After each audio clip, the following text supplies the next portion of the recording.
Hi, this is Greg Kesich. I'm the editorial page editor at the Portland Press Herald, and I'm here with part of the Sunday team, Alan Caron and Cynthia Dill. And Cynthia has miraculously survived a fall through the ice that you can probably read about on Sunday, so we won't try to spoil that too much, but you're here now, and we're here to talk. There's a couple things going on this week. We want to talk about the latest travel ban / Muslim ban getting tied up in the courts. I read an interesting report about Trump voters that I thought might be worth talking about. But I think I'd like to start a little closer to home with talking a little about the Maine Republican Party. And we've been giving a lot of free advice to the Democrats over the last few weeks, months really, ever since the election. There's been a lot. We're still waiting for the check. Yeah, I know. Right. I believe it came in $0.00. And there's been paying a lot of attention to how the Democrats respond to this really surprising, gut-wrenching loss. But meanwhile, the Republicans had things ended up slightly differently, we would be having the same conversations about the Republicans, right? I mean, they have some real built-in difficulties. Their base and their donor base are on completely different pages. The party elite is pushing an agenda that's very unpopular with their core voters. So I'm looking at how they're handling this situation in Maine, because we have the same situation in Maine as there is nationally. And I look at the Maine Republican Party as led by Governor Paul LePage. The way they're dealing with it is to be on offense all the time, every day, always attack. And I think that's, is that Lao Tzu? Said something like that, attack. I took a quick look at the Republican webpage before coming up here today, and one of the items is a long letter to Angus King, from the chairman of the Republican Party, Dmitry. I'm gonna kill Demi Kazunas, who is challenging him to come to the 2nd District to do one of his listening sessions on Judge Gorsuch. Now, Angus King just had a listening session on Judge Gorsuch in Portland. He came across as fairly sympathetic to Judge Gorsuch. He had a Judge Gorsuch clerk with him. There's no reason to think that Angus King is somehow going to be, poisoned by the liberals in Portland to not look at this seriously. But the implication is that he's out of touch. Right, that he's not a part of the 2nd District of Maine, and that he's going to be. He needs to come up there to hear what the real people think. So I bet he will. A guy who we've never heard of talking about a woman who's won in the second. A woman who's talking about a guy who's won in the 2nd District multiple times. Right. Just trying to correct. Okay. Right. But this is so out of touch is something I get called every day. So I'm familiar with this line of attack. But so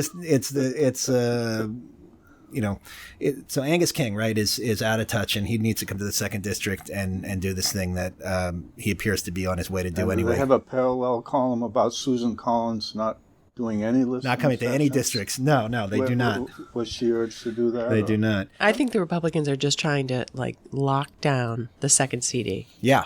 That's their number one agenda, is to just lock down that 2nd CD, to always guarantee the Republican presidential candidate one, electoral vote, to keep it in the national news, to keep Bruce Poliquin's seat there for Republicans. It just seems like everything about Republicans is to secure the 2nd Congressional District, and that's why they wedge, this rural-urban, divide into every single issue. Yeah.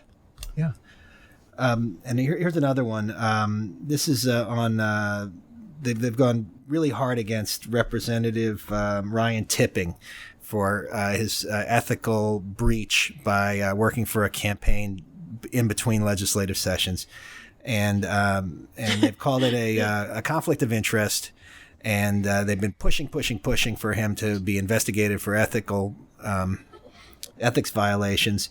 And they got one because he revealed that he had worked for this campaign when he was doing his annual disclosure form in February. And the law says that he should have revealed it several months earlier. So he's a couple of months late with a financial disclosure. They've been going after him for conflict of interest. There's no evidence that there's a conflict of interest, but they've got his pelt right now. They've got proof that he is ethically challenged, and it fits the narrative that you don't have to listen to Democrats because they are dishonest. And Governor LePage has even said this guy's vote is for sale. So all this is going on, completely smothering a debate about whether or not there should be more money for schools. And so and they just hit this guy like on a day-to-day basis. And then one other, and then I'll throw it to your guys for thoughts. But there was another lawmaker from South Portland who said, Scott Hammond was in a committee hearing, and they were talking about aid to non-citizens, and he said, well, if there's any evidence that people actually do come here to get welfare benefits, we should look into that, because if it's true, this could be a beneficial thing for the state in the big picture. He wasn't saying, and they're jumping all over him saying he wants to give welfare to illegal immigrants.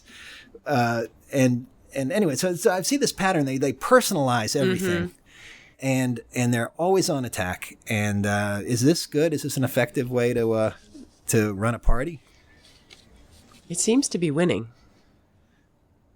Personal attacks. I think there's just so much information that almost in our celebrity and personality-driven social media culture, it just seems like what gets passed around are these personal attacks about people. It's never really a discussion about policy. It's always now about, this judge is dishonest because he doesn't agree with me, or he's biased to Ryan Tipping-Spitz. He obviously doesn't believe in the votes he takes on the tax committee. He's there as a part-time professional legislator taken away from his family for long hours trying to do tax policy. And his votes obviously speak for themselves. This notion that somehow because he worked on a campaign, he can't think clearly, as if him working on the campaign was a secret, as if his face wasn't out there on the campaign, as if the Republicans don't know he worked on the campaign. He should have perhaps made it clear on the record, and, obviously he since, but it does seem, unfortunately, somewhat effective. Yeah, and to me it's an extension of 10 years of Tea Party style organizing, in which you present the worst case, the worst assumptions about other human beings, about Democrats, and you play to people's apprehensions and fears, and you create this state of affairs in which all these people are trying to come to get you and do bad stuff to you, so you got to kill them off. It's just more, that's something. Look, it's worked. It got them a governor, and it's gotten them a president. Yeah. And so it's hard to argue that it doesn't work. What I find curious is what the Democrats do in response and how they respond. And, it's hard to respond to passion or fear with intellect entirely, seems to me. You're just never going to win those. If you're talking policy and programs and someone else is talking theft and corruption, you better pay attention to the theft and corruption piece, so they're gonna win over time. So. And I do think the battles in the halls of the State House among the political operatives is about controlling the news cycle.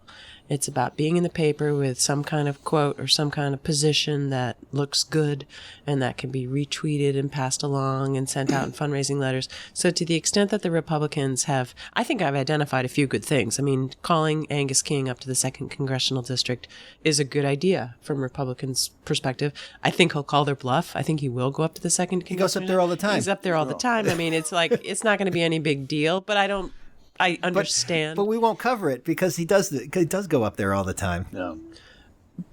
Yeah, you won't cover it, but Republicans will be there. They'll rally supporters to show up and to question him and to make him uncomfortable because they know he's going to be running against Paul LePage.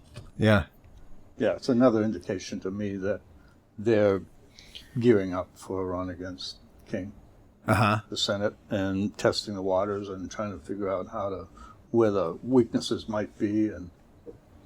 But I think, if they do that in the second CD, and, I think we had 600 people down here. I didn't go to it. That's what I read. Yeah. You get 400 or 500 people in Bangor, and 300 of them came to have an honest conversation, which is the mode that King seems to be in. Okay, here's what I'm seeing, here's what I'm thinking. Like, what are you thinking? And 100 of them come there to play politics. That could backfire on them. Could backfire on Republicans? I think so. I do too. Mm-hmm. Sure. I mean, that's the kind of move that I think King could do. Mm-hmm. Like, maybe not in the event, right? But afterwards. Absolutely. Yeah. Because a lot of this is sophomoric. It's junk, really. A lot of it. I think it's on both sides. Yeah. I never put a lot of meaning into what the party operation does. I mean, that's what they do. They churn out stuff all the time and throwing spears and, spitballs and, come on. I mean, there's that level. And yeah, maybe once in a while it gets through to something, it produces a news story, but mostly. Yeah. I mean, I don't have the belief that your average Joe is reading the Republican Party website. The media isn't even reading. Yeah, I mean, except you. But every once in a while, the problem is like, well, I don't know if it's a problem, but they seem to understand that you got to flood the airways because people tune in occasionally. They have lives, and the odds are you want to make it so they get your message when they dip into the river. Yeah. And their message is so consistent and across the line. Now, I remember when I was in the State House during the King administration.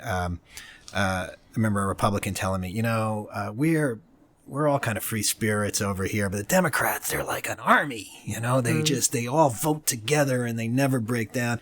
And then about an hour later, a Democrat told me the exact same thing. So it always looks like the other side is more organized than they really are from within. But I don't think they're consistent at all.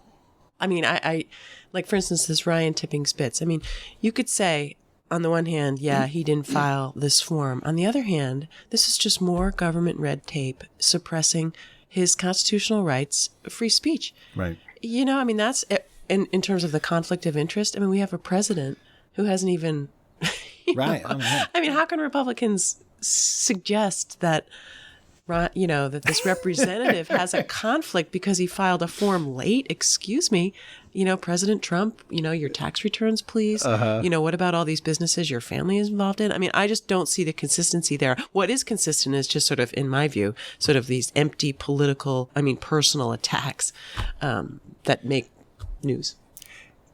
Right. It's the personal attacks that make news that are also have a broader.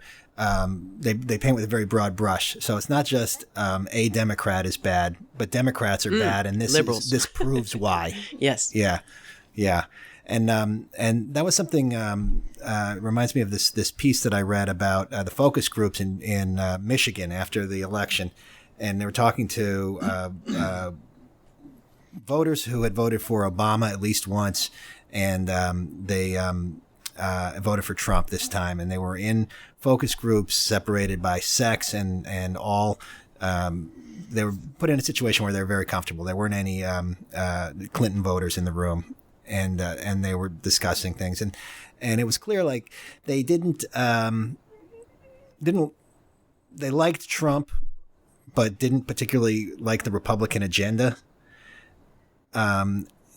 They didn't. They were very negative about the kind of thing that Paul Ryan is now proposing in terms of what you do with health care and other benefits. But they didn't connect Trump to that, and it struck me that that's something the Democrats did as well. Is that a lot of the messaging of the last election was that Trump is this incredible outlier, and all right-thinking people of all parties should come together and reject him. And in a way, that seems to have played into his hand, don't you think? Well, that's a policy argument, I think, and we've talked about this before. But Trump wasn't on the policy spectrum. He's on some spectrum. We don't know which. There's no meter for that. But he was the outsider. He was the change agent. People in that case, when they want that, they don't really care that much about how far to the right or left you are. They don't. And particularly that group of people. A lot of them voted for Obama 4 years earlier because they thought they were getting change they could believe in. Now, there's a lot of reasons why things didn't happen, mostly blocking from the Republicans in Congress, but nonetheless, people aren't that sophisticated. They don't get down to that level. They're not really picking sides there. They want change. They voted for it. They waited 8 years. Things went better. They voted for the next guy. The problem for Republicans in general, we've talked about this, is they got the ball right now. They've got the ball. Yeah. And they've had it in Maine for 6 years. And that's why I'm skeptical about their ability to hold a second CD over time, if they're alternative candidates who are good candidates, because they cannot deliver. They cannot produce, partly because of internal divisions and partly because the strategies just don't work, I think. That's my own. But that's the big problem now. They've got the ball. And Trump can deflect blame to Ryan. They'll do that. They're going to have internal warfare over this healthcare thing. You can see the beginnings of it now. And they're going to be carving each other up in no time. They're ready to throw Ryan off the bus. I mean, Breitbart and all those guys are already attacking Ryan. For being a squish. Yeah. So, wow. I mean, the knives are coming out there, and nothing can get delivered if they're not unified. Let's hope then that the Democrats, with a window of opportunity, can come out in the next election with an economic message that doesn't match Trump's, but mirrors his projection of the possibility of success for people in America. Like, I think he was just so out there with flaunting his material success, and basically saying, like, look, I'm rich. I'm the richest guy here. I'm the richest guy you're ever going to know. And I'm going to make you rich too. And I just think that there was this, suspension of, people's common sense, thinking that, wow, this is nice. This is what I want to hear. I don't want to be on Medicaid. Medicaid expansion is something that the Democrats run on all the time. And I think if there's ever a depressing message for someone aspiring in America to achieve the dream, it's that to be on Medicaid. It's just, of course, Democrats support it. It makes sense. But I think there has to be a message coming from Democrats that we're a party that welcomes people who want to succeed in America, playing by the rules, and do well by themselves and their family and provide a ladder of social mobility, and not, vote for us so we can put you on Medicaid. So what is it? Is it universal health care and free college? I mean, those seem to be very potent arguments from Sanders. I don't think so. I mean, I think clearly reform of higher education and reduction in the costs of college, and a refinance of the college loan problem that's really, really big, and free healthcare. I mean, I have a feeling what's going to come out of this Republican repeal and replace is just some tweaks to Obamacare.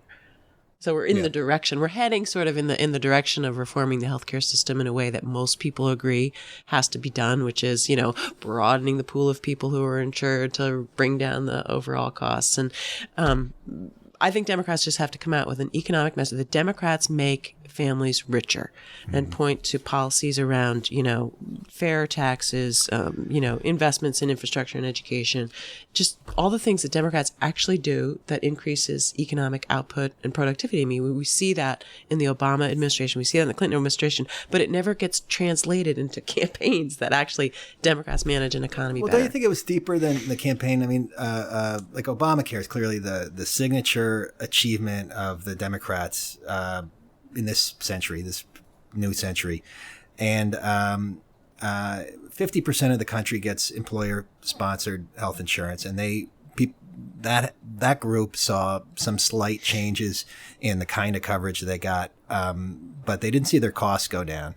And most of the private sector, and certainly every public sector budget is saddled with healthcare costs, and they go up every year. And it makes a big thing. It leads to layoffs. People go years and years without raises because their healthcare costs are so high. And Obamacare really focused on a subgroup of a subgroup, the small group of people who buy health insurance on the individual market, only about 10%. And about half of them got subsidies, or maybe it was 3/4 got subsidies. So you're really talking about a fairly small group of people in terms of the country as a whole. And I think a lot of people were left saying, "What did I get out of that? Where's my break on healthcare?" And so I think that's a problem with some of these kind of complex programmatic approaches, is that people don't understand what the benefits are. Right. Well, and and it's almost better to make them universal. Yeah. I mean, I support actually, universal health care, but whether or not we could get there, it seems like the road is long, but we'll eventually get there. We do it with Medicare. We do it with Social Security. Right. But with Obamacare, I mean, and there's so much more to the law than just the provision of health insurance for that small group that you just described. I mean, there was all those protections built in for, mental health parity, non-discrimination, staying on your health insurance until you're 26. A free checkup every year. Yeah, I mean, there's so many things that those are tangible things that people are going to really feel if they are all of a sudden taken away. And I just think in terms of getting back to the Republicans on message, I mean, I think this is going to be the issue that defines whether or not their ability to coalesce and stay together is going to be tested. Yeah. Well, it seems like in Maine, there's very little expectation for them to deliver anything. The governor sent out this budget that they politely had hearings on, and now it's like in the trash can. And it's basically whatever Mike Thibodeau and Sarah Gideon can come up with, that Ken Fredette won't shut down the government over. I mean, that's the formula. Yeah. And there's going to be stuff in there that nobody likes. Yeah, I've made this point before, but I don't think people are paying attention to the governor very much. And, if you think about it, he's just submitted his last full budget. I mean, it's in the legislature. They've said what they're going to say. They've made the arguments. If you're sitting around up there now in the governor's office, it's pretty hard to figure out what you're going to do. You don't have friends in the legislature, really. You certainly can't marshal a majority in the legislature. You can veto things, and sit around and wait for a bunch of vetoes to come to your desk and generate some news about that. But I think that's part of why he's been in Washington, trying to testify, trying to be relevant. I just don't see him being very relevant. And I think the wheels are already beginning to pivot for people looking at 2018. And Cynthia, from being up there, the more that happens, once you get through this session, you can't do anything in the second year of in an election year. You can't. This is it. This is your shot, right? We're talking now until June 1st. Right. And after that, the governor is... like 2.5 months. It's essentially irrelevant for all practical purposes. Yeah, he has power. He still has a cabinet, blah, blah, but I think that's got to be killing him. He goes and does this every week radio show. He tries to think of like the most bombastic, outrageous thing he can say, so people will talk about it. It's the best thing for that radio station ever. I know. But getting back to your point that the Republican Party is sending out press releases that are personal attacks and, things about the Second Congressional District, maybe it's because as a caucus, they can't speak in one voice on issues of, like, do we support the Ryan repeal and replace bill? Where is the Maine Republican Party when it comes to the Muslim ban? I mean, I don't sense a real cohesion, between Senator Collins' position on reforming Obamacare and Bruce Poliquin's. So the party is just like, well, we can't. Never mind LePage's. Right. He wants the whole. He wants everybody thrown off insurance, basically. Right. It's really easy to be unified as a party when you're in opposition. Yeah. Democrats will be magically, wonderfully unified. Except they're not. Well, we'll see when it really comes down to it. I hope so. I think the larger point is it's a lot easier to be unified in opposition to Donald Trump and that is true also with the Republicans. They were terrifically unified over the last 8 years. When you think about it, they had unified, effective, powerful opposition. And when you look at those things from the state party, to me, that's them still trying to be in the opposition. Right. Even though it's 6 years governor. in, 7 years in. It's their president. They're still trying to be the opposition party. Because exactly as you suggest, I don't think they have cohesion on hardly anything, really, that's implementable. Cohesion. That is to say, you can hold your votes. Never mind trying to get 60 votes in the Senate. They'll never get that. Well, before long, Republicans are going to be the establishment. Yeah. Like right now, they're still running against government. And I hope that, like, the light's going to go on and people, when they realize, like, wait a minute, you've been in power for, like, in LePage, 6 years, after a couple years with Trump and a Republican Congress. And I mean, they are government now, and it seems to me they don't. But it doesn't stick. LePage, when he runs against Angus King, if that happens, he's going to run as the outsider, and it's going to be plausible. And there's something about this weird thing, it's like pretty much Angus King. Okay, he is the establishment. And he's a good example of why we should have an establishment. And somebody who's spent his whole life focused on this stuff and is very talented and likes it and works hard, right? And educates himself, and but he's never run against a guy like this who is going to lie about him every day. And he's going to be, Angus King is going to be explaining why yesterday's lie wasn't true when LePage is making his new lie today.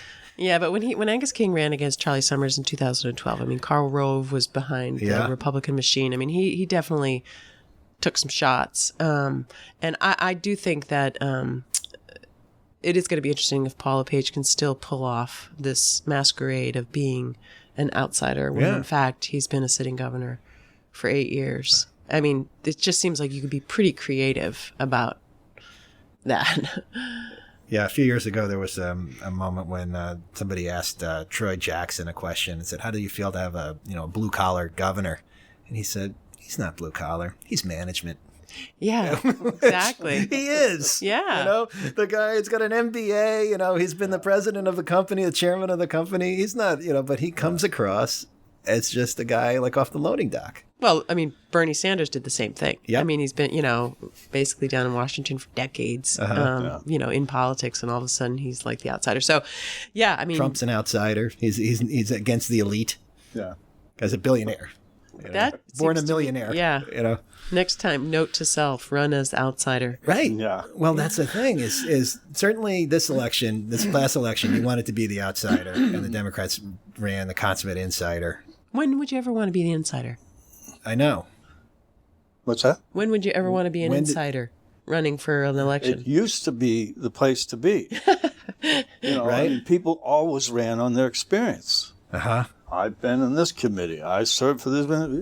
You don't find that now. You hardly find party identification on materials from candidates, but you don't find experience. Well, and ironically, you can see the terrible circle that we're in, because if you have experience, then you're an insider and people don't want you because they see government failing to provide the services that it should.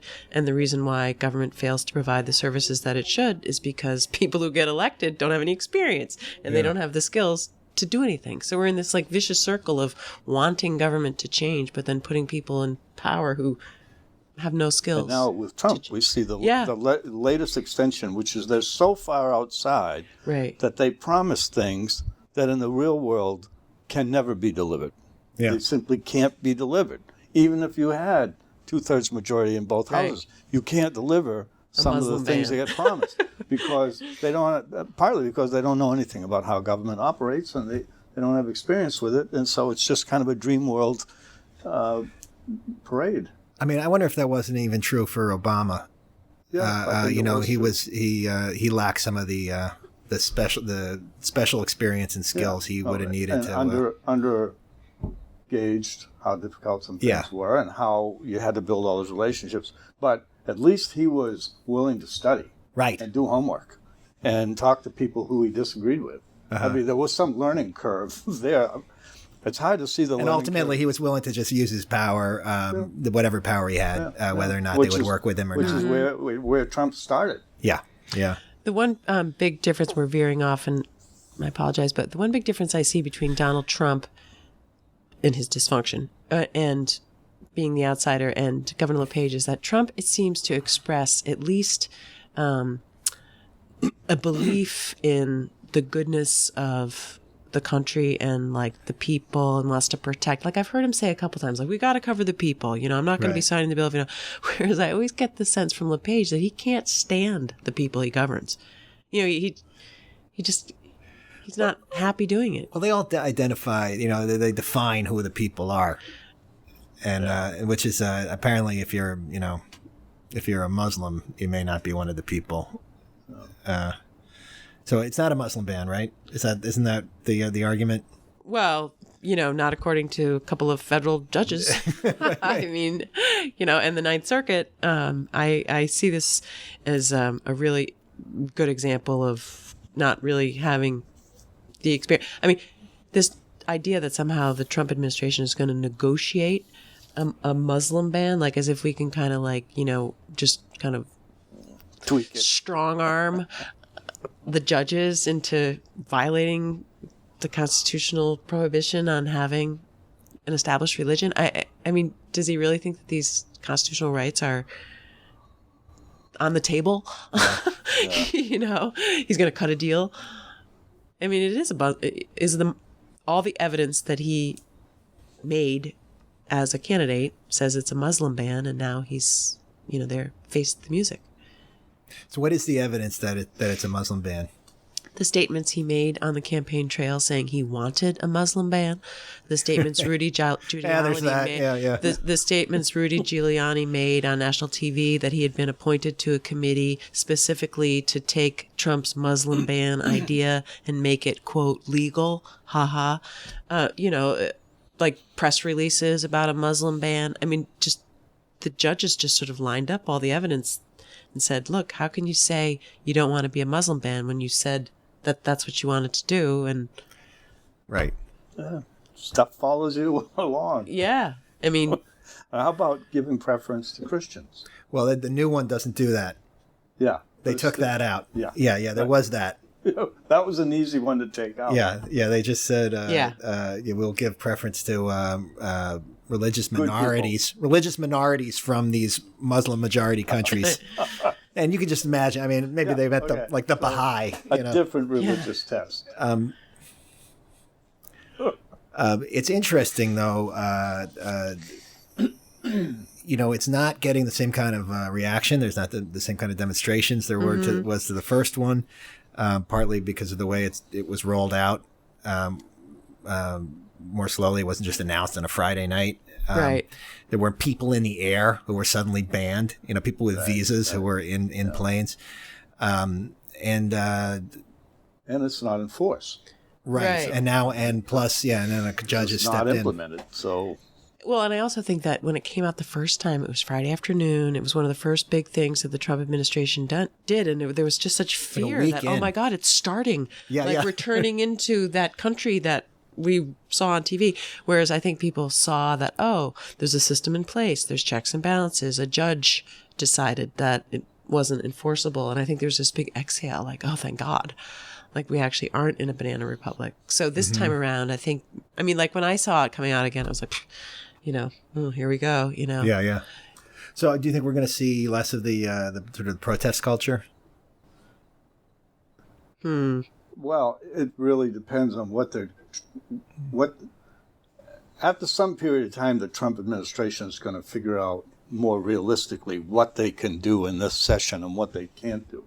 And they've already decided they're going to do health care, which has all the potential of blowing up on them now. And I agree with Cynthia.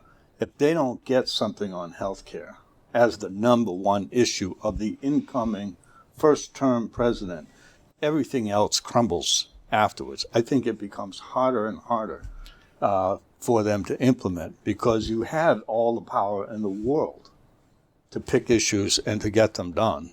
And you picked that one. Well, you picked the immigrant ban as your first one. That blew up. Now you've picked as your first legislative priority health care. And if all they come out with is spin and a few tweaks and call it something new and they can't agree what they should call it, whether it should be Trump care or Ryan care, they're fighting over that one because none of them want the hot potato. Mm-hmm. If that goes down in flames, I agree with folks who are saying the whole agenda for Trump is put in jeopardy. And so... You mean America's not going to be great again? Not in this session. What I hope happens, what Trump, is the whole Trump agenda? Trump went to, I guess he was in Tennessee and, celebrated Andrew Jackson, who, of course, is the founder of the Democratic Party. Yes. And I just thought that was really odd symbolism. And it made me think, I hope what happens is that, Trump sees that he needs, like Alan said, he needs to get something on health care. And I would love it if he could see the writing on the wall that the Republicans are kind of circling the drain and negotiate something with the Democrats. That would be a great thing for the Trump administration. Yeah. Is to say, I am an outsider. I do cut deals. And I saw that the Republicans couldn't get this done. Look at these losers. They've been here for all these years. They've voted this thing 40 times. They can't do it. And he could bring Susan Collins in. He could bring, people who obviously see that there's things that need to be changed in the healthcare law and do something, but I just don't know. There's an op-ed by a friend of his. I forget the guy's name. He's a CEO who apparently has had some contact with Trump. And he's recommending a kind of way slimmed down single-payer plan for the whole country that would basically be Medicaid for all instead of Medicare for all. And it would be like a basic universal level of insurance for everybody. And then people could buy supplemental plans on the free market. And, it goes against all this, everything that the fiscal conservative Republicans have been working on since 2008. But it is a kind of thing that would be very hard for a Democrat to vote against, wouldn't it? Mm-hmm. But that's the problem. If Trump negotiates with Democrats, he has to leave the Tea Party base behind. Yeah. Right? And his ability to do that with his base that overlaps with the Tea Party in some ways and contains these other elements, I just think. I appreciate that it's a desperate moment for them. It's a desperate idea, but that block of Republicans is not going to support anything that costs anything.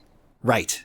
And you cannot have better health care for more people without spending some money. That's the problem. They won't get them off it. Those are the folks who are happier shutting down government than spending money. And they're still happy to do that. They just, there's nothing that they want to spend money on. Like they said, the CBO score came in, and 24 million people will lose their health insurance. Good news, it will decrease the deficit by $300 billion. Exactly. Yes, exactly. That's all they care about. That's all they care about. And they're going to have the same problems and the issues that follow on infrastructure, on the wall, on military buildup. All of it costs money. And they're not going for spending money. And as a practical matter, he really couldn't just go over their heads and negotiate with Democrats, right? Because Mitch McConnell can make a bill never come to the floor. Right? He has complete control over the agenda, doesn't he? He couldn't do it just with Democrats. He'd have to do it with the leadership of the House and the Senate on the Republican side, at least, I think. And give up practically, because they could filibuster. I mean, so imagine that scenario. So McConnell and Ryan cut a deal with Trump and Democrats to get health care through, and they have an open revolt in their own caucuses. Right. Probably throwing them out. Right. Democrats are just roasting the marshmallows and enjoying the show. I mean, talk about being in a box. I just think they got themselves in a heck of a box. They really didn't want. You have to be careful what you wish for. Yeah. They wish for power. Now they have it. Holy moly, how are we going to do this? I mean, the House can't even. Well, except for they have enough power to make things not happen. Yeah, sure. And they don't actually really want anything. Yeah, except they have a president who promised a lot of things. Right.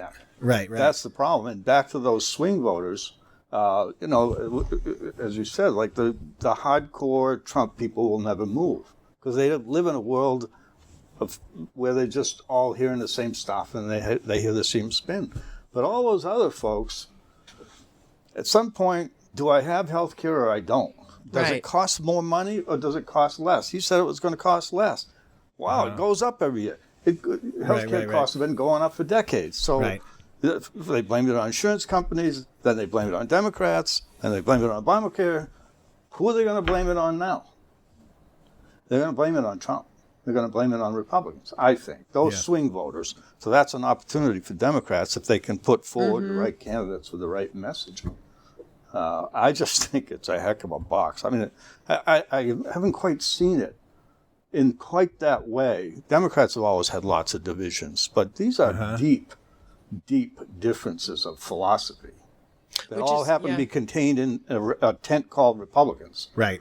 Which is so different, I think, so different than the division among Democrats. I mean, right now, the divisions among Democrats are personality differences between Clinton supporters and Bernie supporters. I mean, if you actually sat down and tried to ask, well, what are the policy differences between Clinton and Bernie that really separated the two candidates? I mean, I asked someone they jumped Glass-Steagall as if as if the differences between the two candidates. I mean, there really aren't huge policy differences among Democrats, and yet there's this deep divide still between the Sanders and the Clinton camps, whereas on the Republican side, like you said, it really is about policy. I hope that, some of these policy discussions play out in primaries, so that we can better define the parties by policy as opposed to these sort of fake, associations of Republicans with patriotism and Democrats with identity politics and bathroom bills. I mean, it would be nice to know, like, one party really pushes for universal health care and another party, the free market. I don't know. It would be nice if you could sort of have some policy sense of what the differences are between people as opposed to just personality. Well, that's interesting. I mean, that's kind of the response I have to the what they're calling the resistance movement, or the basically the loose coalitions of all the anti-Trump movements, and they're very hesitant to talk about ideology or any kind of party structure. They just they want to focus on what brings them all together, which is they don't like Trump. It's so dangerous. It really is. It doesn't. Well, it doesn't. It's so unproductive. It hasn't won any elections yet. Yeah, when everyone got around. Not what Trump did. Right. Trump laid out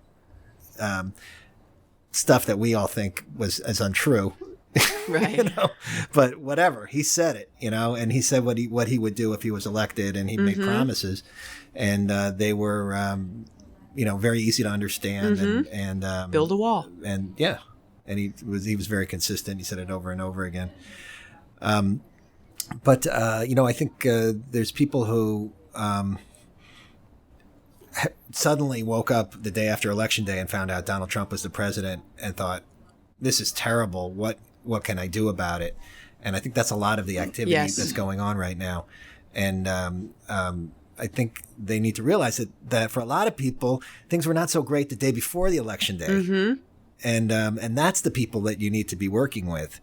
The people who were, suffering in the last few years when they're being told America's already great, the economy has really come back, healthcare costs a lot less than it would have cost if we hadn't done this thing that we can't really explain because it's really complicated.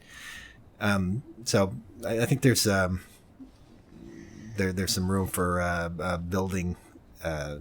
And like you said, Alan, it's got to be like the right candidate, right message. I think it's got to be around a campaign because you can see the Republicans have a big advantage in Maine having LePage as a spokesman, as a focus. Democrats don't have a statewide equivalent right now, and that has been a big problem. And I don't remember them ever having that. Well, look, when they had Muskie, when they had Mitchell, Joe Brennan, when they had Joe Brennan, I mean, there were figures that gave voice to the Democrats statewide, whether you agreed with them or not being another matter. But that's going back 30 years, though. Yeah, it's going back a long time. Yeah. It's, and since then we've had Democratic Congress people, but not so much Baldacci for 8 years. Shelley Pingree certainly speaks for a big group. Yeah, there was more balance in the messaging. Yeah. I mean, it's tough. Look, Democrats facing the same problem in Congress now with Trump. Yeah. Unfortunately for them, Trump has a habit of shooting himself in the foot every 3 days. So you can just sort of stand back and let him self-destruct. And I don't know that I buy into this idea that you need somebody to speak for a large group, or if you just need somebody associated with your brand, in the case of Republicans, who speaks for themselves and they're just really strong. They have like the charisma and the strength, and they happen to be a Republican, so it just lends credence to the Republican brand. Like, whether Trump agrees with Republicans on policy things seems to be completely irrelevant. Yeah. It's just that he is a Republican and he is perceived to be like a strong person. So I think there's a disconnect between having someone have to speak for the party in terms of this is what the party stands for on health care and fiscal policy, and this is where we, come down on entitlement reform. I think it's I'm a Republican and this is what I think, A, B, C, D, and E. I just think Democrats need to support people who call themselves Democrats and have strong opinions and are successful in what they do, even if they don't necessarily toe the talking points on this, that, and the other thing, Well, it's a question of trust, right? People have to, when whoever the leader is says something, people have to feel like it's true. Right. And somehow inexplicably, a lot of people feel that way about Trump and a lot of people don't. There's a lot of people listen to him talk and go, wow, everything he says is a lie. And the other people go, well, he's really speaking from the heart. He's telling the truth. So I think that's sort of what's missing on the Democratic side is somebody who can, and there's a few national figures, I guess, but in the state, I don't really see anybody who says this is the problem that we're all facing, and a significant number of people respond to that. Mm-hmm. And that's I guess going to be the challenge of the next couple of years. Yeah. So I love talking to Alan about topics because you've always got like 5. I'm like I wake up in a sweat every Tuesday morning. What am I going to write about today? Please, show me a topic. Give me a topic. Let that be a star. But Alan's always got like 5, and he can't decide which one to write on. So you want to give what are some what might we be seeing on Sunday? Give them away now. I am writing. Just talking about what we're writing this week. Yeah. Out there. I am outraged by something that happened 2 weeks ago that we've been focusing on the mechanics of it but not the meaning of it. And that is when a sitting president accused a former president essentially of breaking the law.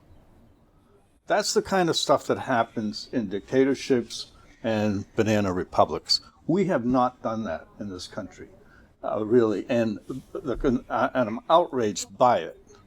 And I think that this president ought to apologize, not only to former President Obama, but to the people of America. You're talking about the wiretapping? I'm talking about the wiretap.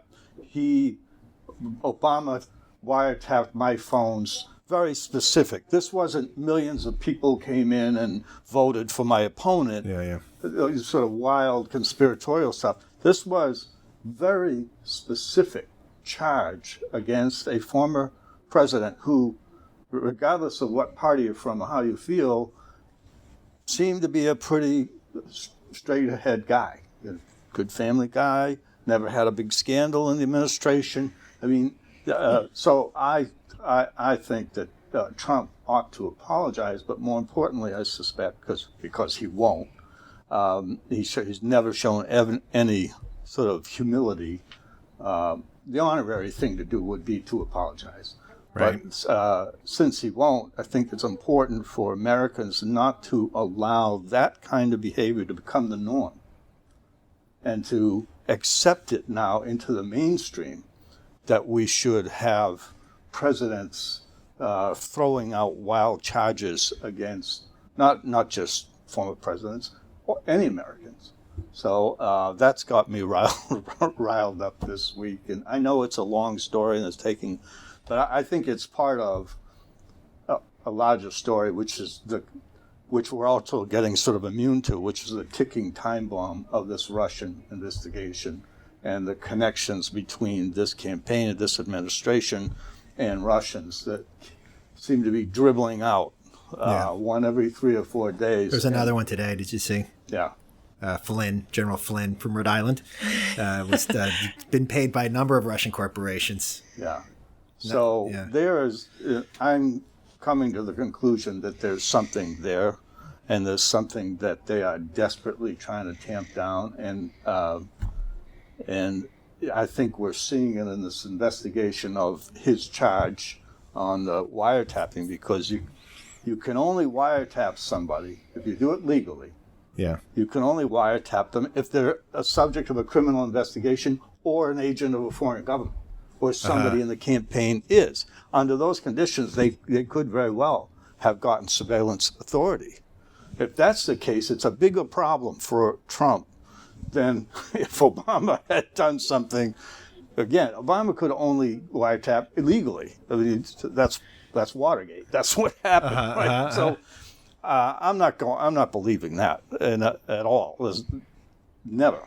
But I think it's entirely possible that they had surveillance on that campaign, and it was ordered because of a criminal investigation. Well, the Patriot Act lets you surveil foreign nationals. Right. And if they happen to talk to Americans, that's cool. You can listen to it. You know. And exactly. That's how they got Flynn. Yeah. Right. Because he was talking to the Russian ambassador. They weren't tapping his phone. They were listening to the Russian ambassador, which we've been doing since 1942. So I think the reluctance now of the intelligence community to tell Congress whether or not there was actually an investigation or whether there was surveillance suggests that there may well have been surveillance. And it could be blockbuster news if they have to talk about it. Mm-hmm. And they're going to, now the Republicans are threatening to subpoena them. Yeah. So this thing is, it's a little thing now, but this could be a nightmare for the administration if any of these scenarios are true. Well, and it would be delicious, actually, if Obama, he's a lawyer, he's got some time on his hands. I mean, if Trump intentionally and knowingly said that Obama had committed a crime when he knew he didn't, I mean, that's slander. I mean, you can't. It's libel, isn't it? It's libel. Yeah, he wrote it. Yeah. You just can't. You can't do it. So it'd be interesting if Obama sued Trump, he probably wouldn't. Probably but wouldn't. So I mean, what's the standard for a public figure? It would have to be like, malice, Yeah. the New York Times Malice, Sullivan standard, which, I mean, what else could there be? the guy They just oozes malice. Well, he didn't have any trouble in the federal courts, finding that there was intent to have a Muslim ban. I mean, the Right. guy, he's talked so much that it's pretty easy to, collect a good amount of circumstantial evidence and say, look, he has access to all of the information. He knew there wasn't wiretaps. He said it anyway. He said it purposely that he was not only guilty of committing this crime, like you said, when he knew he didn't, but also he was sick. I mean, Trump could find that his worst enemy is not Hillary Clinton or, it's judges. Uh-huh. It's just a different world. You can't just... Yeah. They got those lifetime appointments. Right. Yeah. And you can't just do a countersuit to block the suit from somebody else and tie it all up. It's not like a real estate case. Yeah, right. And then they settle it. Yeah. You can't. They got all the money in the world. Yeah. But ironically, the best case scenario for Trump on this issue of the wiretap, the best case scenario might be that he was wrong. That there wasn't a wiretap. That it just came out of the talk radio. And therefore, that's why I say he should do the right thing, apologize for any damage mistake. That would be the honorable thing to do. That's the best case scenario. The worst case scenario is there was surveillance. And then you have to know why. Right. And the whole thing just breaks out. And then you have to know why, if there was surveillance of Trump, why Comey didn't come out a week before the election and tell everybody about it, since that's what he did with Clinton. Well, I thought when Clapper was on one of the morning shows a couple of weeks ago, and there was a lot of attention paid to what he said, but he did say that he was aware of no evidence that there was any collusion between the Russians and the Republican campaign. And at the time, I thought, wow, in a normal world, that would be tomorrow's headline. But we're not in a normal world. And he said all these other things, defending the CIA from all these other crazy charges. And that may be what comes out of all this. But somewhere in there, you may have the intelligence community having to say, yeah, we actually did bug the guy because we thought the Russians were playing in the election. And then Trump will, castigate them and turn them into the enemy, and it'll just further the rift between Trump and the intelligence community. And, so can't wait for your column. Yeah. That's going to be you're going to have to pick one aspect of that. Yeah. I know. I wrote it while I was over at the coffee place, and it was like an hour, and I was at 900 words. I was cutting out all the stuff. And Cynthia, you're writing about falling in the ice. Falling through the ice. Literally and figuratively. Yeah. Yeah. That's good. What are you going to write about? I don't know. I don't write till Tuesday, so I got something will come up, but I've been thinking for a while that I want to look at sort of the upcoming possible face-off between Bruce Poliquin and Mary Mayhew as the most likely Republican gubernatorial candidates. And they're both interesting. They're both kind of out of the LePage. They're both proteges, sort of LePage, or allies of LePage, but they have come from very different arms of the party. And, everybody says that being the DHHS commissioner is just a dead-end job politically, but she's found a way to make herself look good, despite some pretty horrifying results in terms of poverty and child poverty and hunger. He's trying to carve out a place based on hardly saying anything at all. It'll be interesting to see what happens when he actually gets into a debate. So anyway, that might be one to wait on. So who knows? Something will come along. Yeah. That would be a really interesting primary, I think. Yeah. They're both smart. Yeah. Mm-hmm. And that will differentiate them from LePage somewhat. But with that base that LePage has, you can't be too smart. Well, they're both like it. super elite, right? They're both would have a hard time running as outsiders, but somehow Bruce somehow gets above the, Harvard University, if Wall Trump Street. can do it, I mean, if Exactly. Trump can run it as an Yeah. outsider, anybody can. Yeah, but Trump had that same ability to speak in fourth grade language. Yeah. And, at some point you get too educated, it's hard to do. Not everybody can pull it off. Right, that's true. I think it's sort of hard. I go back and forth is Trump like really like incredibly smart about how it does his messaging, or is he just lucky? But he does have an ability to kind of recognize the story that people want to talk about. Absolutely. And, the birther thing was a classic example of that. A lot of Republican leaders were shying away from that because it's so obviously racist and untrue. But he jumped right in because he saw the numbers. The people really believed it, and they just believed it more, and they still believe it. Mm-hmm. Back on this Poliquin race, it's worth remembering that Bruce Poliquin, we think of him as being from Georgetown. He's actually from Cumberland, and where for many years he was a Little League coach, and was really well liked in that area. So, he's a guy that I wouldn't underestimate his ability to run a statewide race. And I think a lot of the straddling that we see from him, to me, is an indicator of wanting to play in the first CD. Yeah. And not having these things stuck to him. But at the same time, wanting to energize the LePage base. So, the straddle doesn't work forever. At some point, you get in a primary, you're going to be pressed to go one way or the other, but he's not a guy to be underestimated. He's very successful personally, financially, and he's a smart guy. Yep. Okay, well, that's it for the Republicans. You got all our free advice. Next week we'll talk about something else. Have a great week. Thanks for listening to the Portland Press Herald podcast. Make sure you never miss a podcast episode by subscribing on iTunes or your favorite podcast aggregator. For more of our podcasts, visit pressherald.com/podcasts. Follow the link there to this episode to leave a comment. You can also leave a comment on our Facebook page.